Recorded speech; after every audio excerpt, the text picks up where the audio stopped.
Hello నేను Krishna, welcome to Krishna cinematic verse. Today film of the review Salaar. Finally Prabhas fans అయితే full happy, ఎందుకంటే ప్రభాస్ గారిని ఎలాంటి రోల్లో చూడాలనుకుంటున్నారో పర్ఫెక్ట్గా అలాంటి రోల్ పడిందని చెప్పాలా. అసలు Prabhas cutout and screen presence అయితే అదిరిపోయింది. Fans full happy. రాచకం అయితే థియేటర్లు తగ్గలబడిపోతున్నాయి. ఆ mass elevations and BGM and Prabhas screen presence అయితే మామూలుగా లేదు. ముందుగా స్టోరీ ఏందో తెలుసుకుందాం. సో కాన్సార్ అనే సిటీ ఉంటుంది, అందులో ఇద్దరు ఫ్రెండ్స్ ఉంటారు, వరద, దేవ. ఇద్దరు కొంత టైంకి విడిపోవాల్సి వస్తుంది. విడిపోయే టైంలో దేవ వాళ్ళ అమ్మ ఈ సిటీకి మళ్ళీ ఎప్పుడు నువ్వు రాకూడదని మాట ఇవ్వమంటుంది. సో అప్పుడు దేవ వరద దగ్గరికి వెళ్ళి నువ్వు ఎప్పుడు పిలిచినా నేను నీ దగ్గరకు వస్తానని అతనికి మాట ఇచ్చి అక్కడి నుంచి వెళ్ళిపోయి వేరే ఊళ్ళో మెకానిక్గా బతుకుతూ ఉంటారు. సో ఒకానొక టైంలో వరద మళ్ళీ తన ఊర్లోకి రమ్మని దేవాకి ఇన్ఫర్మేషన్ ఇస్తాడు. సో అక్కడికి ఎందుకు వెళ్లాల్సి వస్తుంది, అక్కడికి వెళ్ళి దేవ ఏం చేశాడు అన్నది సినిమా చూసి తెలుసుకోవాల్సిందే. ఫస్ట్ హాఫ్ లో చూసుకున్నట్లయితే ప్రభాస్ గారి ఇంట్రో సీన్ చాలా బాగుంటుంది అండ్ మధ్యలో ఒక ఫైట్ ఉంటుంది, ఇంటర్వెల్ ముందు ఇంకో ఫైట్ ఉంటుంది. ఈ మూడు ఫస్ట్ హాఫ్ లో బిగ్గెస్ట్ ప్లస్ పాయింట్స్ అని చెప్పాలా, బ్యాంగ్ అని చెప్పాలా. మొత్తానికి అయితే అక్కడక్కడ ఫస్ట్ హాఫ్లో కొద్దిగా స్లో అనిపిస్తుంది, కానీ నమ్మండి ఎక్కడ మీకు బోర్ అయితే కొట్టదు.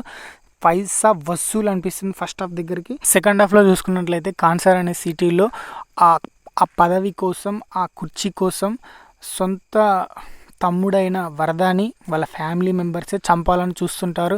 సో వాళ్ళ నుంచి మన దేవ ప్రభాస్ ఎలా అతన్ని కాపాడుకుంటాడు, ఆ కాపాడుకునే సిచ్యువేషన్లో చిన్న అమ్మాయిలని విష్ణు అనే ఒక వ్యక్తి రేప్ చేయడం, ప్రతి చిన్నపిల్లని రేప్ చేయడం ఇలాంటివి చేస్తుంటాడు. సో ఆ పిల్లల్ని కాపాడే సీన్ దగ్గర ఒక ఫైట్ ఉంటుంది భయ్య, మైండ్ బ్లోయింగ్ అని చెప్పాలా. ఎక్సలెంట్, అసలు వాటే యాక్షన్ సీక్వెన్సెస్ చాలా బాగుంది, నాకైతే చాలా బాగా నచ్చింది.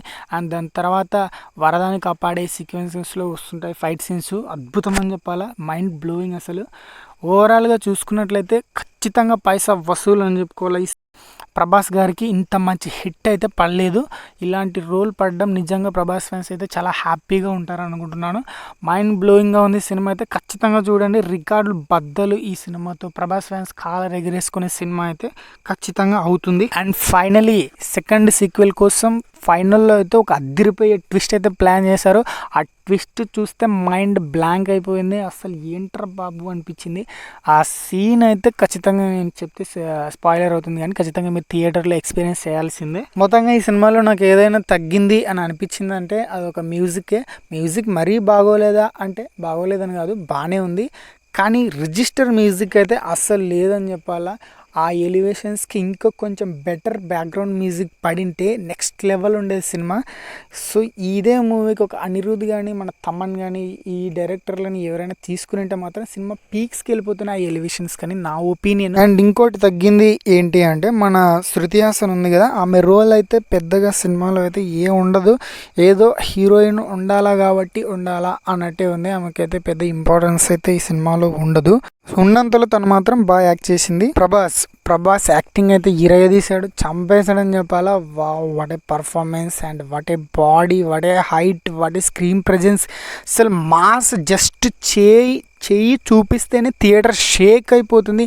ఆ రేంజ్లో ఇంపాక్ట్ ఇచ్చాడు మన ప్రభాస్ అన్న. నెవర్ బిఫోర్ అని చెప్పుకునేలా పర్ఫార్మెన్స్ అయితే ఉంటుంది. ఫ్యాన్స్ అయితే కాలర్ ఎగరేసుకొని తిరుగుతాడు ఈ సినిమా చూసిన తర్వాత. సో ప్రశాంత్ నీల్ డైరెక్టర్గా సక్సెస్ఫుల్ అయ్యాడు ఈ సినిమాతో. సో ఇంతకుముందు కేజీఎఫ్ తీశాడు కాబట్టి సో దానికి దీనికి సంబంధం ఉంటుందని చాలామంది అయితే అనుకున్నారు. సో దానికి దీనికి అయితే సంబంధమే లేదు, టోటల్లీ డిఫరెంట్ వరల్డ్లోకి మనైతే తీసుకెళ్తాడు. సూపర్ ఫిలిం తీసాడని చెప్పాలా. ఇలాంటి మరెన్నో మూవీస్ యొక్క రివ్యూస్ మీ ముందుకు తీసుకొస్తుంటాను. సో ఈ వీడియో నచ్చితే లైక్ చేయండి, షేర్ చేయండి, ఈ ఛానల్ సబ్స్క్రైబ్ చేసుకోండి, నోటిఫికేషన్ బిల్ ఆల్లో పెట్టుకోండి. Thanks for watching, have a nice day.